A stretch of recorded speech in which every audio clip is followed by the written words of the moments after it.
North ಕರ್ನಾಟಕದಲ್ಲಿ ನಡೀತಾ ಇರೋವಂಥ ಒಂದು ಪ್ರವಾಹದ ಒಂದು ಫ್ಲಡ್ಸ್ ಏನಿದೆ ಅದರದ್ದು ಒಂದು ಫೋಟೋಸ್ ಆ್ಯಂಡ್ ವೀಡಿಯೋಸ್ ಮಾತ್ರ ನೋಡ್ತಾ ಇದ್ದೀವಿ ನಾವು. ಅದರಲ್ಲಿ ಏನು ನಡೀತದೆ ಗೊತ್ತಾಗ್ತಾ ಇಲ್ಲ. ನಮ್ಮ ಜನಗಳು ಎಲ್ಲಿದ್ದಾರೆ, ಹೇಗಿದ್ದಾರೆ, ಯಾವ ಪರಿಸ್ಥಿತಿಯಲ್ಲಿದ್ದಾರೆ ಅಂತ. ಖಂಡಿತವಾಗ್ಲೂ ಸರ್ಕಾರ ಏನಾದರೂ ಇದ್ರ ಬಗ್ಗೆ ಮಾಡ್ತಾ ಇರ್ತಾರೆ, ಸುಮ್ಮನೆ ಕೂತಿರಲ್ಲ. ಆದರೂ ಕೂಡ ಅಲ್ಲಿರುವಂಥ ಅಕ್ಕಪಕ್ಕದಲ್ಲಿರೋ ನನ್ನ ಸ್ನೇಹಿತರ ಬಳಗಕ್ಕೆ ಒಂದು ಚಿಕ್ಕ ವಿನಂತಿ, ತಾವು ಬೇಗ ರೀಚ್ ಆಗ್ಬೋದು ಜಾಗಕ್ಕೆ ಅನ್ನೋ ಒಂದು ಕಾರಣ ಕೇಳ್ಕೊತಾ ಇದ್ದೀನಿ. ತಿಳ್ಕೊಬೇಡಿ, ಆದಷ್ಟು ಬೇಗ ತಾವೆಲ್ಲ ಅಲ್ಲಿ ಹೋಗ್ಬಿಟ್ಟು ನಮ್ಮವ್ರಿಗೆಲ್ಲ ಏನು ಬೇಕು, ಏನು ಸಹಕಾರ ಬೇಕಾಗುತ್ತೆ, ಇಮಿಡಿಯೇಟಾಗಿ ಬೇಕಾಗಿರೋಂಥದ್ದು ಏನು ಬೇಕಾಗುತ್ತೆ, ಏನು ಮಾಡ್ಬೋದು ನಮ್ಮ ಕೈಲಿ ಅಂತ ತಿಳ್ಕೊಂಡು ನನಗೂ ವಿಚಾರ ತಿಳಿಸ್ತಾರೆ. ನಾವೆಲ್ಲರೂ ಸೇರಿ ನಮ್ಮವ್ರಿಗೆ ಏನಾದ್ರು ಚೂರು ಮಾಡೋಣ ಇಮಿಡಿಯೇಟಾಗಿ ಅಂತ ಒಂದು ಚಿಕ್ಕ ಆಸೆ. ದಯವಿಟ್ಟು ತಾವು ಮತ್ತೊಮ್ಮೆ ಹೇಳ್ತೇನೆ, ತಪ್ಪು ತಿಳ್ಕೊಂಬೇಡಿ. ಬೇಗ ರೀಚ್ ಆಗ್ಬೋದು ತಾವೆಲ್ಲ ಅಲ್ಲಿ ಅಕ್ಕಪಕ್ಕ ಇರೋದಂಥ ಒಂದೊಂದು ಕಾರಣಕ್ಕೆ ನಾನು ಕೋರ್ಕೊತಾರೆ. ದಯವಿಟ್ಟು ಆದಷ್ಟು ಬೇಗ ತಾವು ಹೋಗಿ ತಿಳ್ಕೊಂಡು ನಮ್ಮವರಿಗೆಲ್ಲ ಏನು ಬೇಕು, ಏನು ಪರಿಸ್ಥಿತಿ ಅಂತ ತಿಳ್ಕೊಂಡು ನನಗೆ ವಿಚಾರ ತಿಳಿಸ್ತಾರೆ. ನಮ್ಮ ಕೈಲಾಗಿದ್ದು ನಾವು ಮಾಡೋಣ ಅಂತ ಒಂದು ಚಿಕ್ಕ ಕೋರಿಕೆ.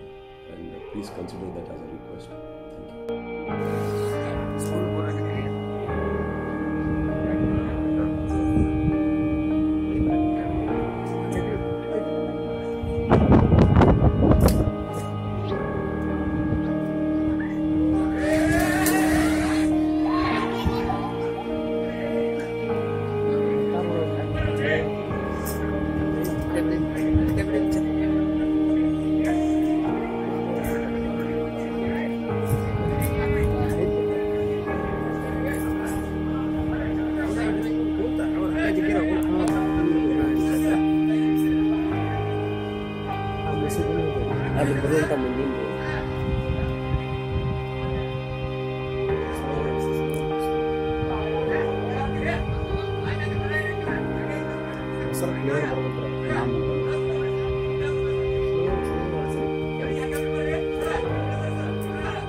ಟ್ರ್ಯಾಕ್ಟರ್ ಕಟ್ಟರೆ ಟ್ರ್ಯಾಕ್ಟರ್ ಬಳಸ್ತಾರೆ.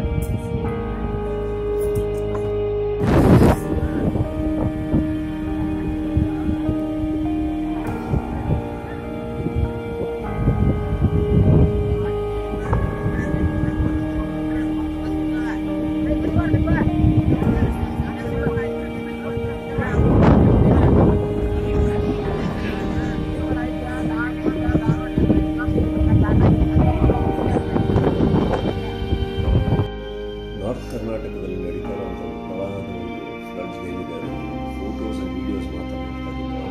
ಏನು ನಡೀತದೆ ಗೊತ್ತಾಗ್ತಾ ಇಲ್ಲ. ನಮ್ಮ ಜನಗಳು ಎಲ್ಲಿದ್ದಾರೆ, ಹೇಗಿದ್ದಾರೆ, ಯಾವ ಪರಿಸ್ಥಿತಿ.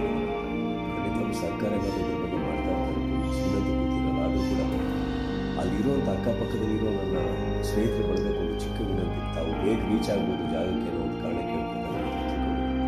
ಆದಷ್ಟು ಬೇಗ ತಾವೆಲ್ಲ ಅಲ್ಲಿ ಹೋಗ್ಬಿಟ್ಟು ನಮ್ಮವರಿಗೆಲ್ಲ ಏನು ಬೇಕು, ಏನು ಸಹಕಾರ ಬೇಕಾಗುತ್ತೆ, ಇಮಿಡಿಯೇಟಾಗಿ ಬೇಕಾಗಿರೋಂಥದ್ದು ಏನು ಬೇಕಾಗುತ್ತೆ, ಏನು ಮಾಡ್ಬೋದು ನಮ್ಮ ಕೈಲಿ ಅಂತ ತಿಳ್ಕೊಂಡು ನನಗೂ ವಿಚಾರ ತಿಳಿಸ್ತಾರೆ. ನಾವೆಲ್ಲರೂ ಸೇರಿ ನಮ್ಮವ್ರಿಗೆ ಏನಾದ್ರು ಚೂರು ಮಾಡೋಣ ಇಮಿಡಿಯೇಟಾಗಿ ಅಂತ ಒಂದು ಚಿಕ್ಕ ಆಸೆ. ದಯವಿಟ್ಟು ತಾವು ಮತ್ತೊಮ್ಮೆ ಹೇಳ್ತೇನೆ, ತಪ್ಪು ತಿಳ್ಕೊಂಬೇಡಿ. ಬೇಗ ರೀಚ್ ಆಗ್ಬೋದು ತಾವೆಲ್ಲ ಅಕ್ಕಪಕ್ಕ ಇರೋದಂಥ ಒಂದು